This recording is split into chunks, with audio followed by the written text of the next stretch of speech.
कर्जदार कर्ज घेतो, पण त्या जामीनदाराच्या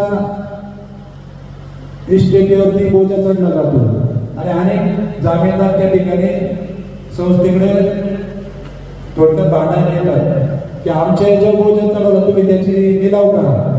परंतु सहकार आयुक्तांनी उपवृत्तीमध्ये इतके बदल करून तिसऱ्या महिन्याला जर एखादा कर्जदार थकला तर त्याची 101 नोटीस काढायला लगेच परवानगी दिलेली आहे आणि 156 करून त्याचा 9 महिन्याच्या बंदाचे निर्णय द्यायला उपवृत्तीमध्ये तरतूद केलेली आहे.